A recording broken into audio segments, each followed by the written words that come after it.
Gereja adalah that special place, tempat istimewa yang Tuhan khususkan bagi namanya. Di mana firman diberitakan, manusia digembalakan. Gereja adalah tempat Allah sengaja by default, by design. Allah sengaja ketemu sama umatnya.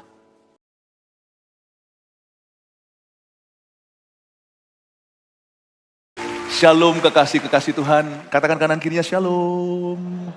Selamat datang di rumah Tuhan. Home sweet home dalam hadiratnya. I love my church. Kenapa gereja itu kok ngangenin ya? Kenapa kita bisa rindu pada kediaman Allah? Mari kita sama-sama buka di Mazmur 84. Judulnya Rindu kepada Kediaman Allah. Ayat 1 sampai 4 saya akan bacakan. Atau lebih baik kalau kita baca bersama-sama. Yuk. Mazmur 84 ayat 1 sampai 4. Kalau nggak keberatan semua bangkit berdiri, kita hormati firman Tuhan. Alkitab lebih daripada menghormati khotbah. Rindu kepada kediaman Allah.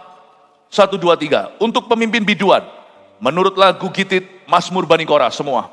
Betapa disenangi tempat kediamanmu, ya Tuhan semesta alam. Jiwaku hancur karena merindukan pelataran-pelataran Tuhan.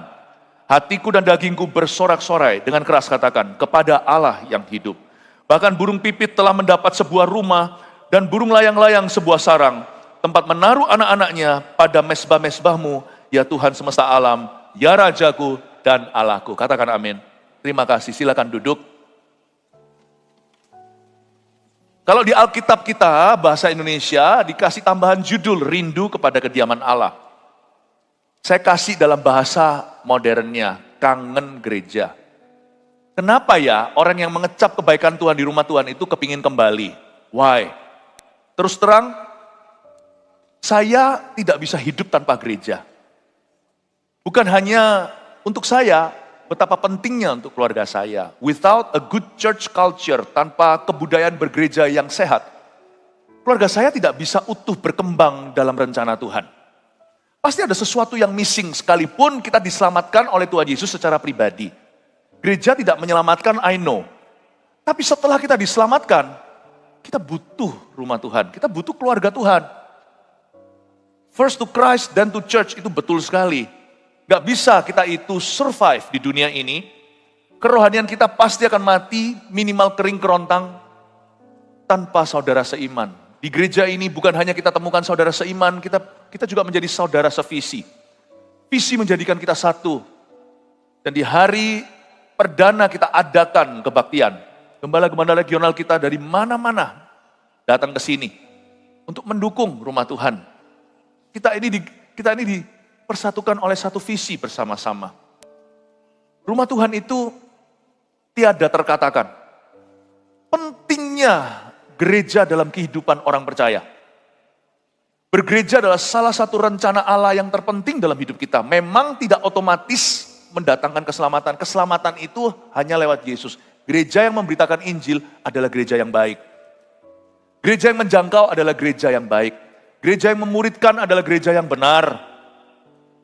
Memang bukan gereja yang menyelamatkan, tapi pengorbanan Tuhan. Tapi gereja adalah ide Allah.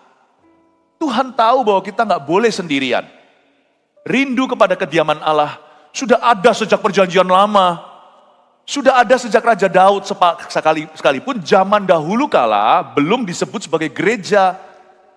Sebelum Yesus datang, mati, bangkit, naik ke sorga, lalu Pentakosta, 120 orang menjadi gereja mula-mula.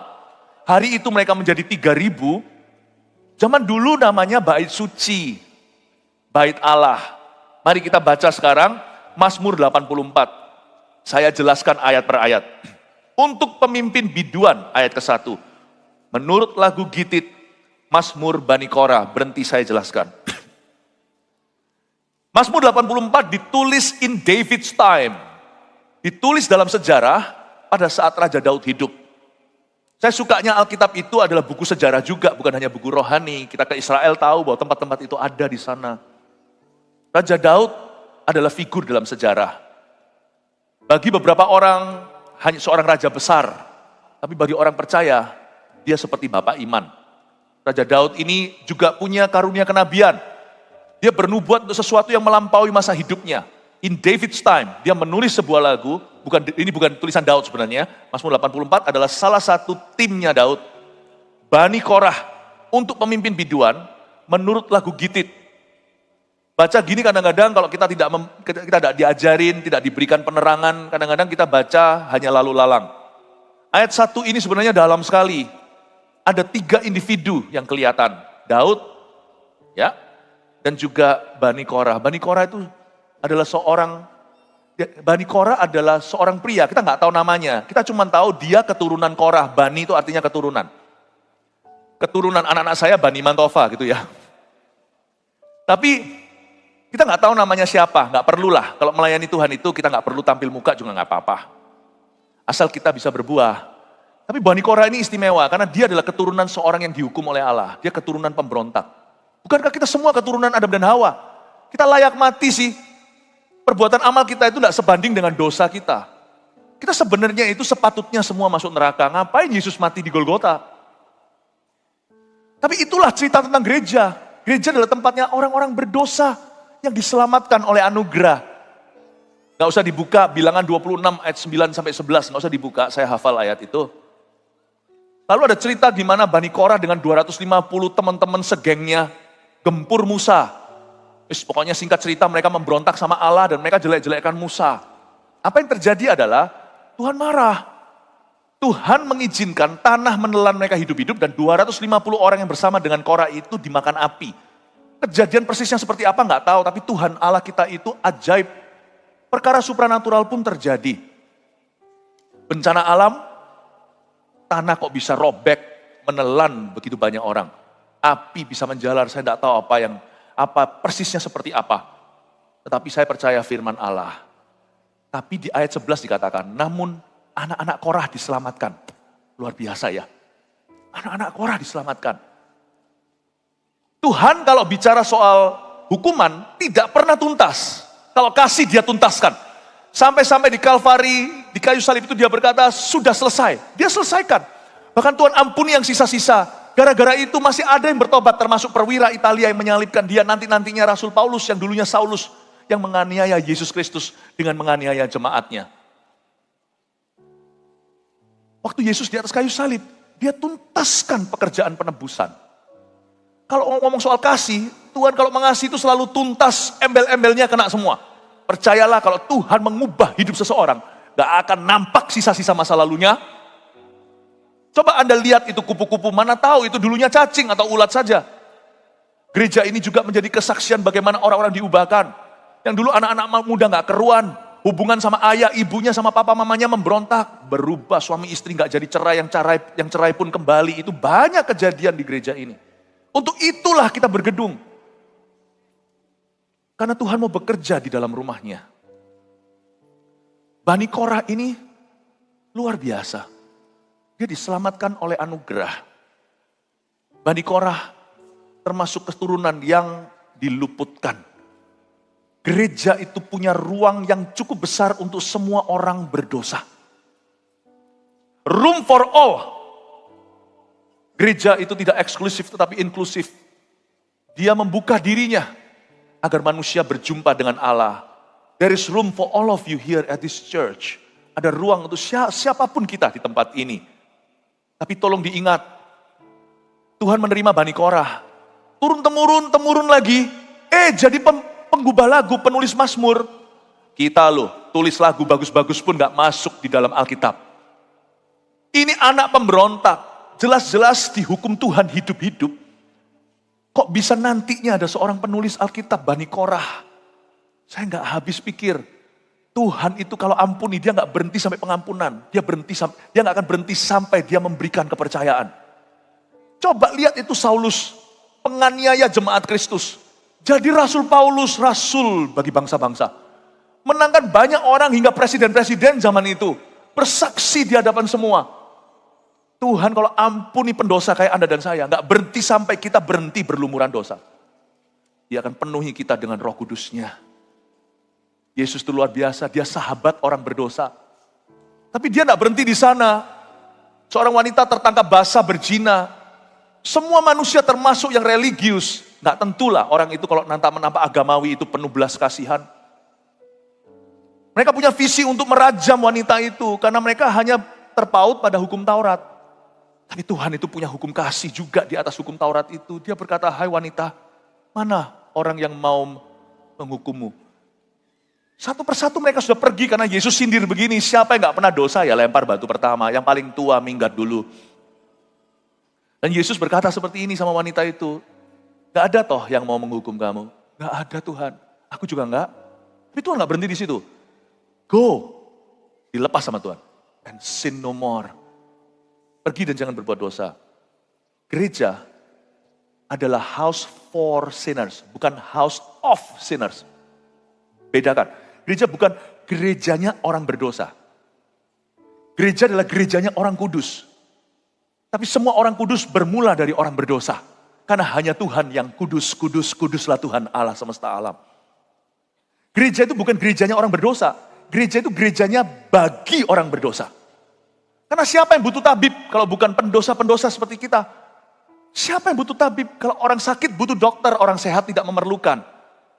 Gereja adalah gereja bagi orang-orang berdosa untuk menemukan Tuhan dan diubahkan. Church is church, our church is church for sinners to repent and to change their ways. Gereja adalah gereja bagi orang berdosa untuk menemukan Tuhan. Gedung ini juga sama. Gedung ini adalah gedung bagi orang-orang berdosa. Selalu ada ruang untuk Bani Korah. There is room for any one of you, for all of us, untuk kita semuanya.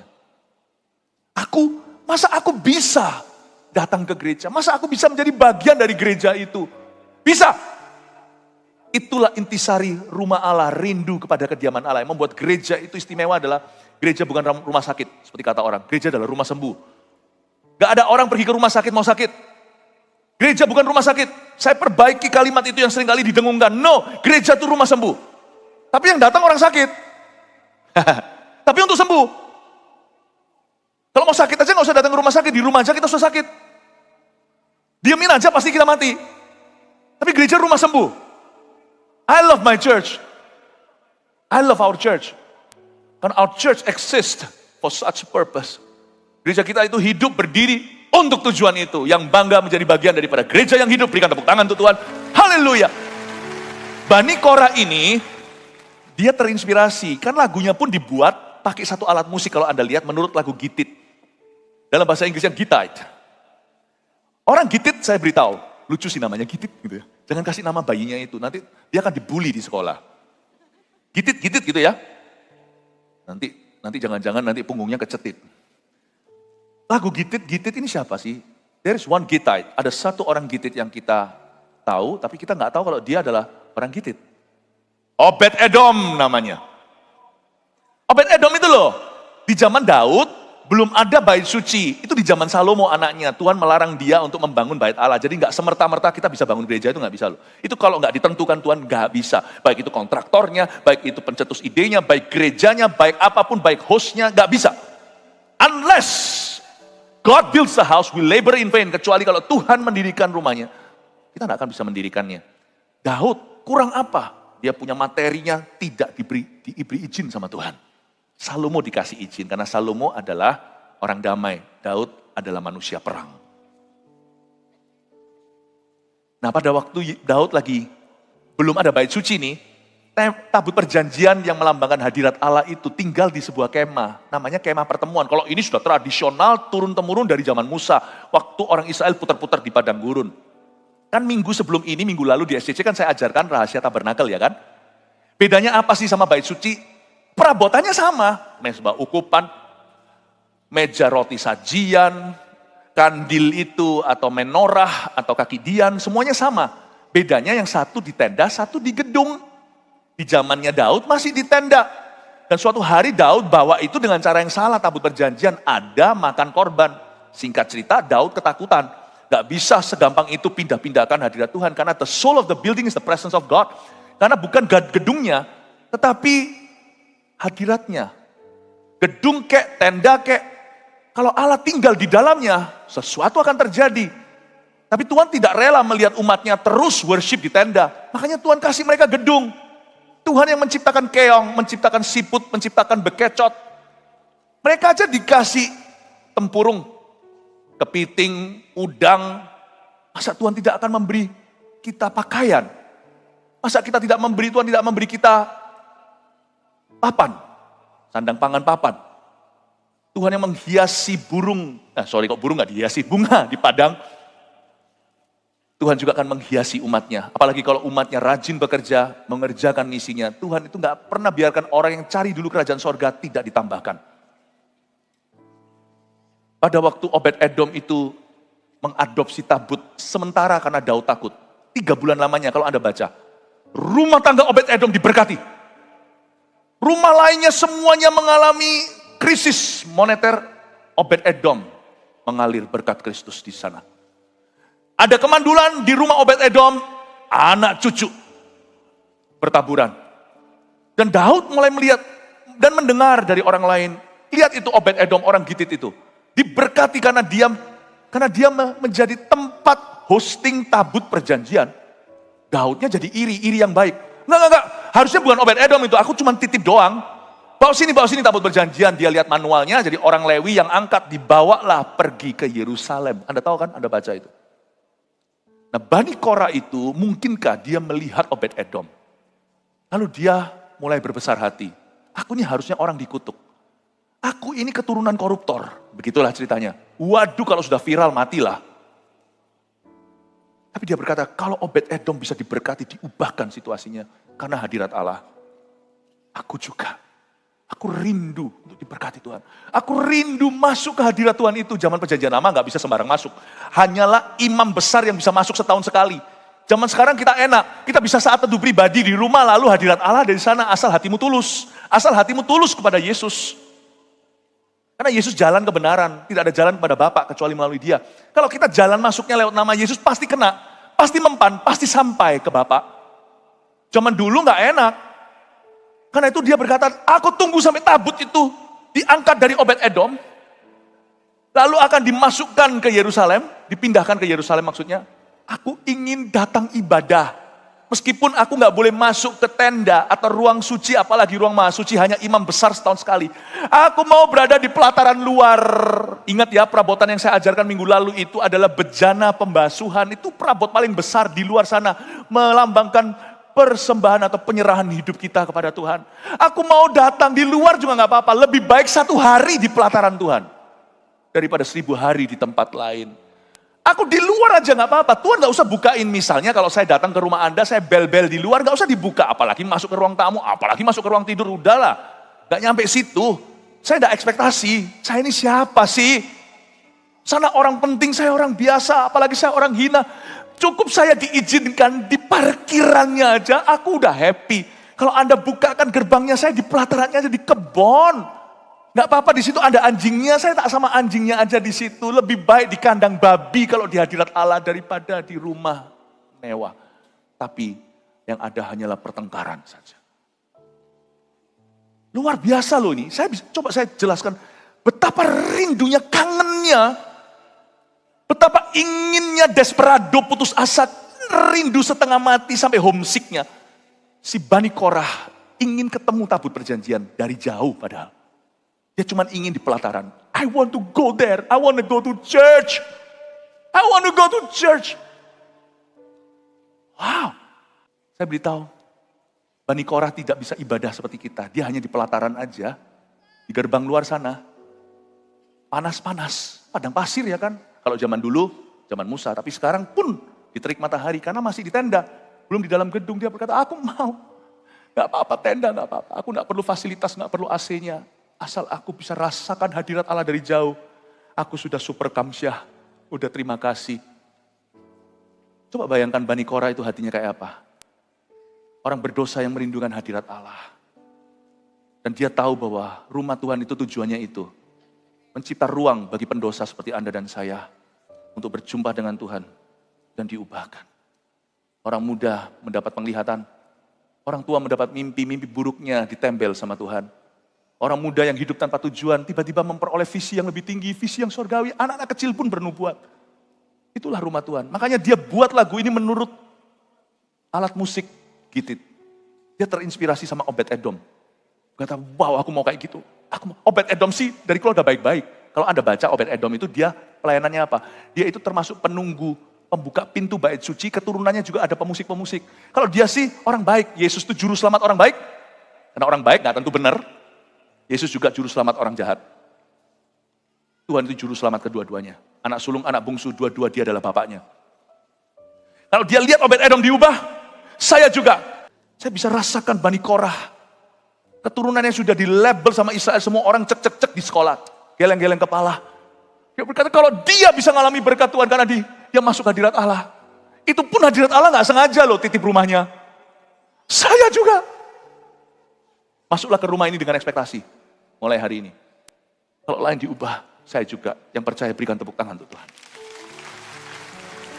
Jesus loves you. He does, my friends. He really does. Bicara tentang layak, saya juga gak layak berdiri di sini. Sungguhan kita semua ini 11-12. Tetapi karena Tuhan, dosa kita dinolkan. Tuhan itu baik sekali. Memberi kita kesempatan yang baru. Betapa disenangi tempat kediamanmu. Ayat 2. Ya Tuhan semesta alam. Dengan kata lain, si Korah berkata begini. Betapa disenangi tempat kediamanmu. Dia pakai kata, I love your tabernacle. Seperti yang saya katakan tadi, di zaman Daud belum bergedung. Tenda tenan, tenda sungguhan. Ya, betapa disenangi tempat kediamanmu. Kata disenangi di situ kayak homesick, love sick. Bukan hanya sekedar, oh ke gereja ya, ayo ke gereja. Tapi sudah nunggu dari Senin kapan Minggu. Itu attitude-nya Mazmur 84. Bukan datang dipas-paskan, tetapi datang itu duluan. Betapa rindu seperti hari ini jemaat datang begitu awal. Gak ada yang berpikiran di sini tempatnya bisa muat 6.000, pasti dapat kursi. Bukan gitu attitude-nya, tetapi bertemu Tuhan. Aku mau menghormati Tuhan. Aku mau menghargai Tuhan. Baju baru aku gak bisa beli. Tapi aku mau memberi yang terbaik. Apa yang terbaik? Dengan itu aku datang. Dengan sikap hati yang benar. Betapa disenangi. Kata betapa disenangi itu bukan senang. Oke lah ya, daripada gak kemana-mana. Bukan rutinitas, tetapi love sick, homesick. Aduh, kok berakhir? Kalau kita lihat jam tangan kita waktu ibadah bukan kapan berakhirnya. Aduh, jangan cepat berakhir. Kenapa? Waktu cepat berlalu. Oh, lebih baik 1 hari di pelataranmu. Padahal rumah Tuhan tidak bergedung, tidak indah. Zaman Salomo, ciamik pol. Zaman Salomo itu bersalut emas apa nggak pernah ada zaman seperti itu. Karena zaman itu perak nggak ada harganya kalau Anda baca di Alkitab. Emas itu dibawa begitu banyak di Israel, tanah Kanaan. Sampai emas itu murah jatuh harga. Apa-apa selaput emas, semuanya emas dari pinggan emas semuanya. Kita nggak mungkin bisa top that di zaman itu. Salomo orang terkaya sepanjang sejarah. Tetapi Korah, Bani Korah berkata, tempat kediamanmu. Yes, I know your house is a tent. But I love it already. I love your church even if it is a torn down tent. Aku mencintai rumahmu sekalipun kalau rumahmu itu bukan rumah sama sekali. Malah tenda yang mau ambruk. Tenda yang pasang bongkar. I love your church already. Kenapa dia cinta rumah Tuhan? Karena dia cinta Tuhan yang ada atas rumah itu. Bukan loving the house of God first, but loving the God of the house. Bukan hanya mencintai rumah Tuhan, tapi mencintai Tuhannya rumah itu. Sekalipun Tuhan memiliki segala sesuatu, tapi Tuhan memanggil tempat ini rumahnya. Karena kita dedikasikan kemarin Jumat sebagai rumah Tuhan. Tempat istimewa manusia ketemu sama juru selamatnya. Dan setelah diselamatkan ketemu sama bapaknya. Ketemu sama gembalanya, Tuhan adalah gembalaku. Aku tidak akan kekurangan apa-apa. Di sini loh ketemunya, di sini loh. Saya bersyukur hati Korah itu ada di jemaat. Betapa disenangi tempat kediamanmu. Dijaga ya. Kalau Anda lihat ada sampah dibuang sembarangan tuh, ambil, masukkan ke tong sampah. Sekalipun kita mungkin siapa-siapa di dunia kerja. Gak apa-apa. Pastikan tempat ini istimewa. Karena siapa yang menempati? Karena Tuhan Yesus yang menempati di tempat ini. Dan Tuhan mau berjumpa dengan umatnya. Oh haleluya. Betapa disenangi, I'm homesick. Betapa disenangi tempat kediamanmu. Jiwaku hancur karena merindukan pelataran-pelataran Tuhan. Kalau Anda baca lagi ya, coba saya jelaskan ayat per ayat sekarang. Oh iya, kalau kita baca ini ya, jiwaku hancur karena merindukan pelataran-pelataran Tuhan. Disenangi tempat kediamanmu. Jadi membangun rumah Tuhan itu sudah ada ternyata di hati orang. Dari zaman-zaman dulu sono-sono, ternyata Daud kepingin bangun rumah Tuhan. Itu ide dari siapa? Kalau bukan dari Roh Kudus. Tapi dia siapkan materinya. Namun demikian Tuhan tidak izinkan Salomo yang membangunnya. Ternyata nggak cuma Daud loh. Like father, like son. Buah itu nggak jatuh jauh dari pohonnya. Spirit itu ada. Semangatnya itu loh. Kalau semangat nggak bisa dibuat. Gedung kita bisa bikin. Semangat nggak bisa dibuat. Semangat itu Tuhan. Bagaimana bisa membuat orang devoted. Bagaimana bisa membuat orang dedikasi hati. Bagaimana bisa membuat orang bergairah untuk sesuatu. Padahal nggak dapat apa-apa dari itu misalnya. Di zaman Daud, nggak cuma Daud ternyata. Bani Korah juga merindukan rumah Tuhan. Dia berkata, betapa disenangi tempat kediamanmu. Jadi saya rasa Daud dan semua administrasinya. Daud dan semua stafnya. Daud dan seluruh rakyatnya, semuanya merindukan bait suci. Di zaman Daud. Itu Tuhan ya. Tuhanlah yang mencetuskan ide gedung ini harus ada. Dan Tuhan memakai berbagai macam pihak yang mau dituntun sama Roh Kudus. Oh haleluya. Zaman itu mereka sudah senang tempat kediaman, tapi kasihan itu satu generasi yang gak lihat bait suci.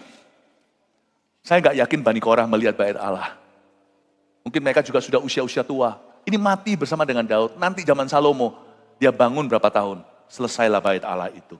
Tapi di ayat 3, dikatakan jiwaku hancur karena merindukan pelataran-pelataran Tuhan. Karena jiwaku hancur diulangi lagi. Ini bukan sekedar cinta biasa, love sickness. Pernahkah Anda cinta? Cinta sih cinta. Ini cinta yang ada sakitnya. Misalkan kalau anak Anda sekolah luar negeri atau luar pulau, luar kota. Pisah kan? Cinta sih cinta. Tapi rasa di dada ini loh. Rasa kayak kehilangan itu ada. Padahal gak meninggal dunia loh. Hanya pergi sekolah. Tapi yang lebih terasa adalah anak yang ditinggalkan. Bisa happy ya. Sedihnya tuh sakit. Itulah yang disebut jiwaku hancur. Merindukan pelataranmu. Kangen sama gereja itu sampai di sini tuh kerasa sakit. Kerasa begitu. Itu saya rasakan tiap kali doa berkat. Seperti merindukan, kapan aku ketemu jemaat ini lagi? Puji Tuhan gereja kita bukanlah gereja mingguan. Kita juga gereja yang terhubung semuanya the best of friends. Kayaknya besar ya. Kenapa gereja itu istimewa? Bukan hanya hadirat Allah, tapi hadirat kita. Orang-orang yang saling peduli, yang ingin saling membangun. Yang disuruh pisah itu jiwanya hancur. Karena merindukan pelataran-pelataran Tuhan. Hatiku dan dagingku bersorak-sorai. Berhenti sampai sana. Katakan bersorak-sorai. Saya tunjukkan ya. Hatiku dan dagingku bersorak-sorai. Ternyata waktu saya baca ini, kata bersorak-sorai itu mengandung dua arti. Sorak dan sorai. Sekilas seperti jeritan kalau Anda baca di kitab Hagai. Ya, waktu mereka membangun bait suci itu kan ada campuran. Kalau orang teriak kan gak bisa bedakan. Mana mereka teriak sukacita, mana mereka menangis. Di zaman Hagai ketika bait suci itu jadi, mereka semua berseru. Campuran yang muda-mudi senang sekali karena mereka nggak tahu bait suci lama yang dirobohkan itu. Mereka senang, wow, keren bro, gitu ya. Sedangkan yang tua-tua yang pernah lihat bait Salomo yang dihancurkan, yang dipulihkan nanti menjadi bait baru di mana Yesus berjalan 2000 tahun lalu. Dia berseru, bersorak-sorai, berseru. Itu campur baur. Orang tuanya nangis, pernah melihat bait yang dahulu. Terharu, tapi waktu ribuan atau puluhan ribu, bahkan ratusan ribu orang, mereka semuanya berseru. Gak bisa bedain mana sorak, mana sorai. Sorak itu sad cry, sorai itu happy cry. Gereja adalah tempatnya for sad cries and happy cries. Do you know that? Kenapa gereja itu luar biasa? Karena tempat curhat kepada Allah. Tapi curhat kita gak berhenti sampai kepada Tuhan. Tuhan utus seseorang.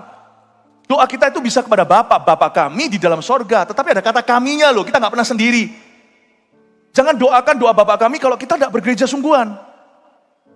Kalau enggak, doanya harus diubah. Bapak saya di dalam sorga. Eksklusif dengan Tuhan.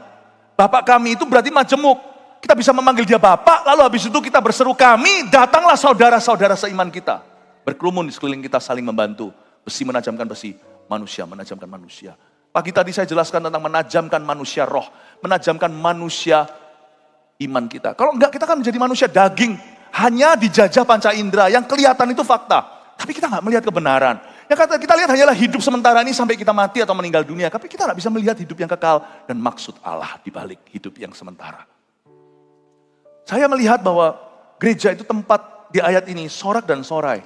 Gereja adalah tempat misalnya setiap ibadah di GMS saya memberikan altar call atau panggilan ke depan tuh yang didoakan. Anda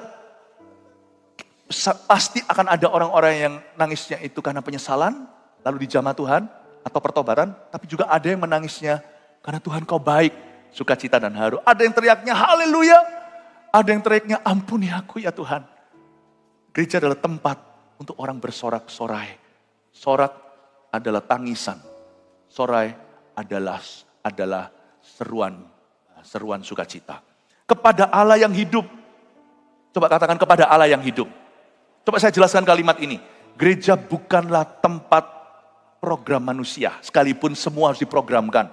Harus berjalan secara profesional. Yang menjadi masalah adalah gereja harus rohani iya. Tapi gereja juga harus mengembangkan talentanya. Kalau enggak nanti lihat ya rohani tapi enggak keruan. Atau ada yang profesional tapi mati rohaninya. Gereja bukanlah showbiz, gereja bukanlah program manusia. Gereja juga bukan tempatnya social connections only, bukan tempatnya kita bersosialisasi. Gereja juga bukan tempatnya entertainment atau hiburan, meskipun ada unsur hiburan di dalamnya. Gereja bukan tempat entertainment meskipun very entertaining. Lalu gereja tempat apa? Tempat ini loh, kepada Allah yang hidup. Meskipun horizontalnya ada, gereja itu vertikal ujungnya. Kepada Allah yang hidup. Towards God, the living God. Kepada Allah yang hidup. Kepada Allah yang hidup, saya ulangi lagi, kepada Allah yang hidup. Gereja adalah that special place, tempat istimewa yang Tuhan khususkan bagi namanya.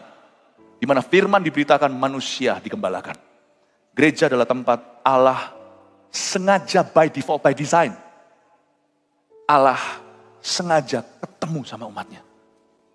Tuhan bisa ketemu nggak sama orang di luar sana? Bisa, tapi kayak lotre saudara. Tapi di sini nggak usah dengan lotre, dengan iman. Anda datang dengan ekspektasi, pasti ketemu. Sebab siapa yang mencari wajah Tuhan, Tuhan tidak akan menyembunyikan wajahnya. Berikan tepuk tangan untuk Tuhan. Saya kasih contoh ya, salah satu tipe orang-orang yang akan selalu ketemu Tuhan juga. Ini Bani Korah itu punya mata yang jeli dan teliti. Coba lihat ayat 4, bahkan burung pipit, dia sebut burung gereja. Bahkan burung pipit telah mendapat sebuah rumah. Dan burung layang-layang sebuah sarang, itu diulang. Ya, burung layang-layang sebuah sarang, tempat menaruh anak-anaknya. Dia itu diam-diam melihat, menyaksikan dari jauh. Mungkin waktu itu tabut perjanjian sudah pindah. Lalu dia melihat imam beraksi, mulai lakukan ibadah. Tapi dari jauh kan, dia melihat. Loh, kok enak ya, itu ada burung terbang, masuk nggak keluar-keluar. Terbangnya masuk sore, besok pagi siang baru keluar. Cari makan, itu burung pipit di udara. Yang kita kenal juga semacam burung gereja. Dia berkata, kok enak ya? Aku aja gak bisa masuk, lu bisa masuk keluar. Dia iri sama burung pipit. Pernah gak kita iri sama burung pipit?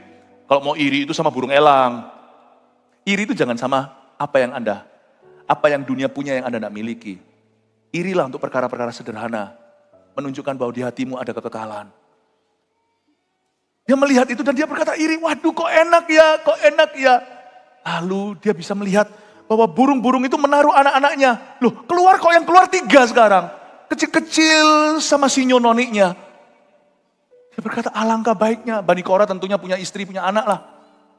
Dia berkata, kalau bisa ya, kapan Tuhan, kapan? Kan ini semua kenabian. Mereka bernubuat untuk sesuatu yang mereka sendiri gak lihat sampai mereka mati. Kita yang nikmati, bukankah ada ayatnya di kitab Ibrani? Mereka semua itu pahlawan iman, mati dalam pengharapan, tidak melihat harapan mereka terjadi. Tapi kitalah yang menggenapi harapan mereka. Dia Bani Korah itu berseru di sini, begini di hatinya. Andai kata aku boleh, andai kata aku bisa, tak bawa tuh anak-anakku, tak bawa istri anak-anak saya datang sama-sama ibadah sama aku. Tapi aku bukan burung pipit.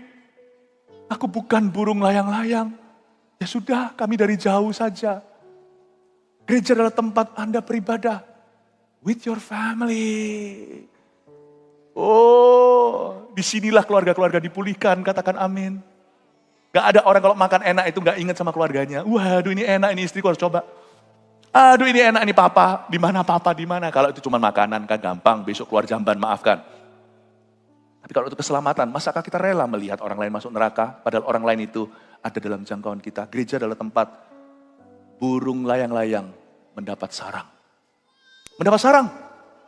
Kalau di Korea mendapat sarang heo. Mendapatkan sarang Bapak Ibu Saudara. Church is that. Makanya itu gereja harus menjadi milik keluarga. Kita semua stakeholder. My family. Turut membangun gereja ini. Dengan apa yang kita bisa beri. Membangun itu tidak harus dengan sesuatu yang mahal.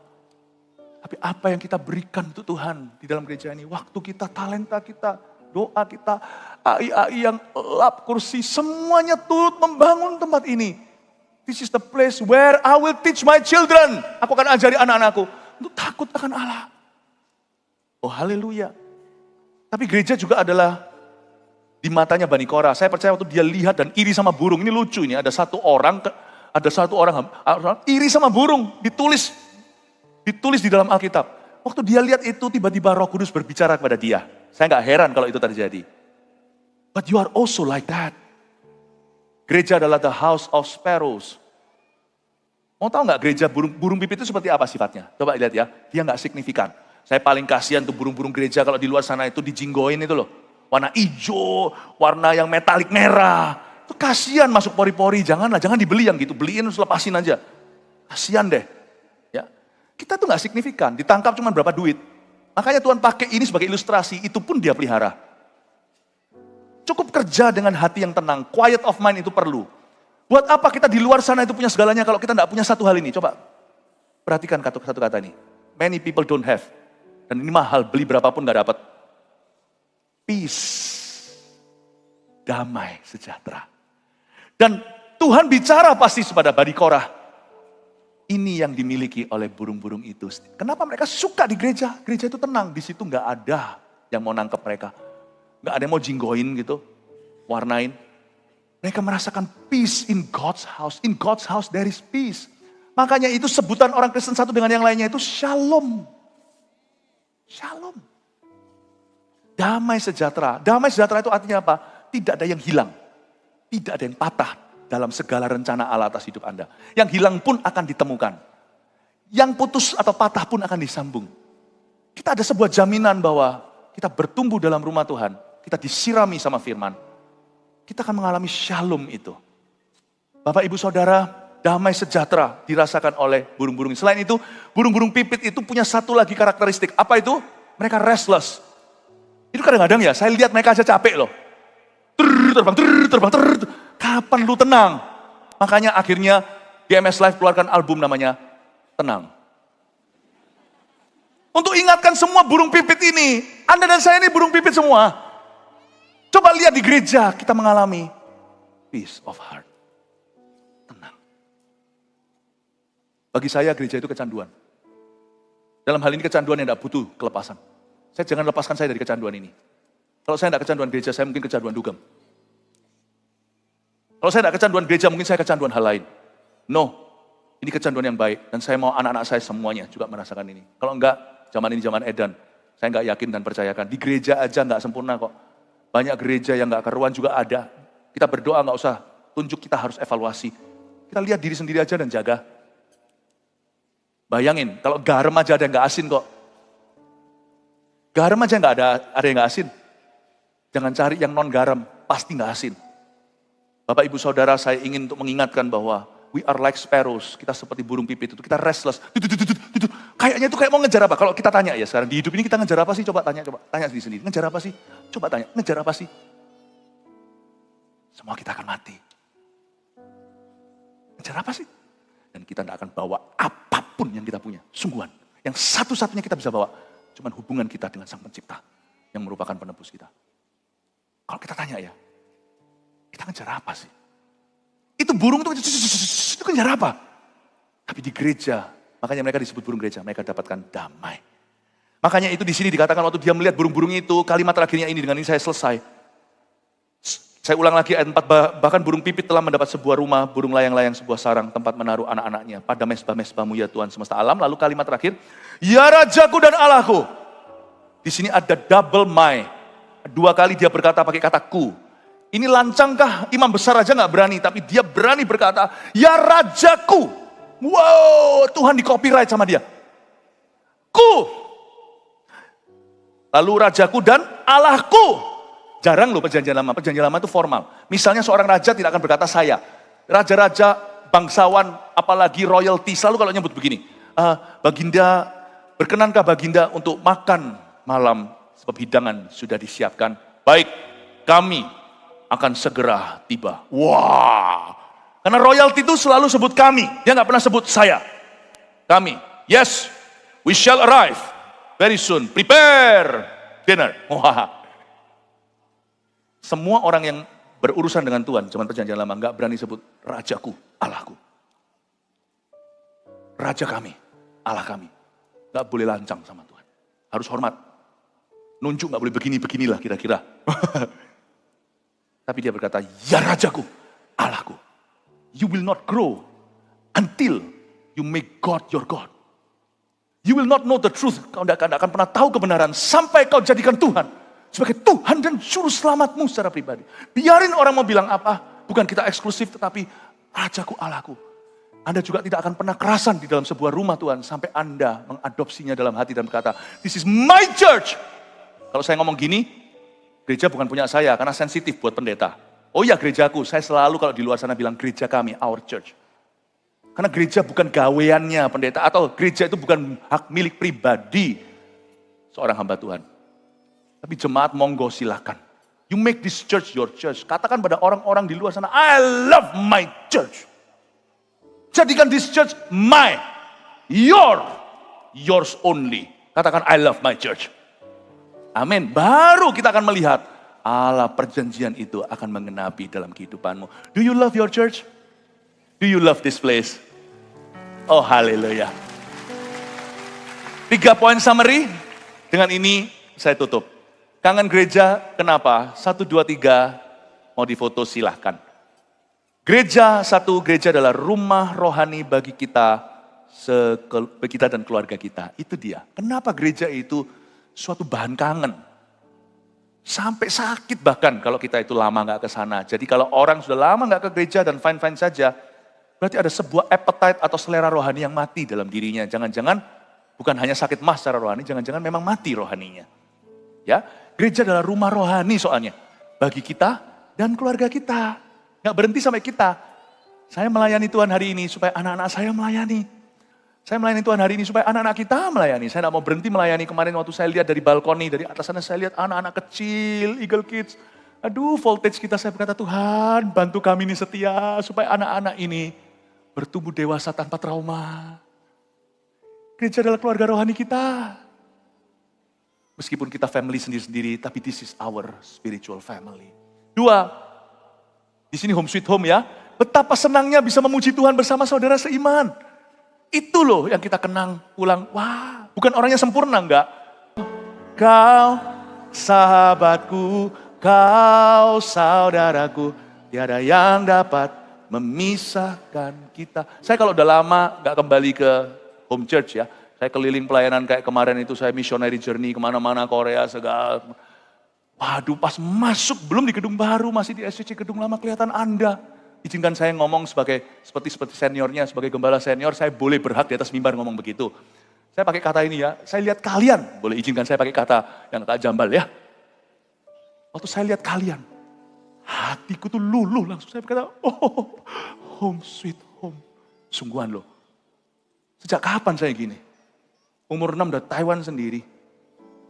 SMP saya sudah pergi ke Singapura. Lalu ke Kanada sekolah. Saya biasa hidup mandiri. Tapi saya pomah sekarang. Saya sepertinya hati saya itu drawn to you. Kelihatan jemaat itu senengnya. Aduh. Meskipun gak semua jemaat menyenangkan. Tapi senengnya gak keruan. Sungguhan kalau saya udah lama gak pulang gak bisa. I cannot live without you. I hope you cannot live without us too. Saya gak bisa hidup jauh-jauh dari Anda. Gak bisa hidup lama tanpa Anda. Semoga Anda juga merasa sama gak bisa hidup lama tanpa kita. Dan semoga di antara Anda Xiang Qing Xiang Ai. Saling mengasihi, saling mencintai, saling menghargai, tidak bisa lama berpisah. Tarik tuh, saudara-saudaranya udah lama gak ke gereja. Kalau mereka dari gereja lain ya udah gak apa-apa, pastikan mereka pelayanan. Kadang-kadang orang cuma ngaku-ngaku, aku sudah pelayanan kan? Enggak. Tanya dulu, Kalau enggak, bawa ke sini. Bilang, sekarang sudah ada ruang. Wah, nggak enak gini-gini. Alah, parkirnya perlu sekian lama. Ya, parkir aja kok. Tunggu kebaktian saya berikutnya. Berbahagialah orang yang bayar harga ke gereja, nanti saya jelaskan. Di ibadah setelah ini. Oh, haleluya. Ini dia yang nomor 2. Betapa senangnya bisa memuji Tuhan bersama saudara seiman. Terakhir, dengan ini kita selesai sepulang dari gereja. Sorak-sorai tadi ingat, hati kita selalu dipenuhi dengan damai sejahtera. Praise the Lord, kasih tepuk tangan untuk Tuhan Yesus.